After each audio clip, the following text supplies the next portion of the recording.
Евентуалниот постизборен трансфер или купување на пратеници представува измама кон граѓаните, смета универзитетскиот професор Владимир Божиновски. Во јавноста подолго време се шпекулира дека Заев одмор го користи за лов, но не спортски, туку лов на народни избраници од другите партии. Дека лидерот на СДСМ е подготвен на недемократски начин да промени волјата на граѓаните, тврди председателот на ВМРО ДПМН Христијан Мицкоски.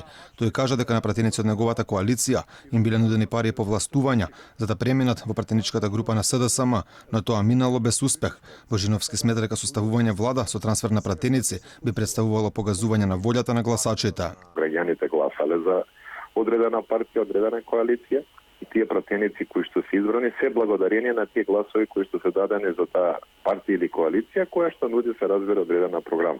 Пременувањето од една во друга партија, особено веднаш по изборите, представува измама кон граѓаните. Доколку навистина СДСМ успее со трансфер на пратеници на недемократски начин да формира влада, се поставува прашањето зошто воопшто се спроведуваат избори, ако со кеж во собранието може да се промени волјата на граѓаните.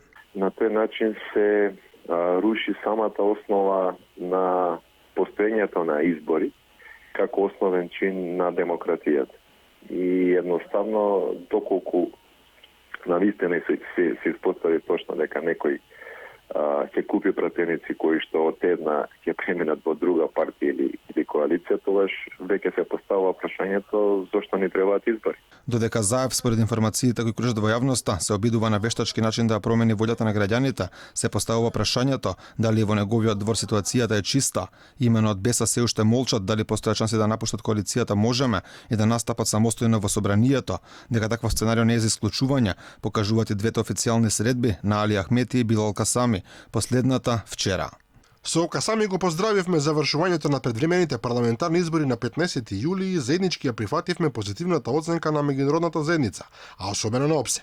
За време на конструктивниот состанок се согласивме да продолжиме со напорите за евроатлантскиот пат на зимата, како и на долго очекуваните реформи кон владење на правото преку отворен и постојан диалог. Во јавноста постојат разни шпекулации околу можните коалиции кои би ја формирале следната влада, но за истите молчат и ВМРО ДПМН и СДСМ, единствено преку партиски соопштенија и двете истакнуваат дека ќе се преговара за формирање на парламентарно мнозинство.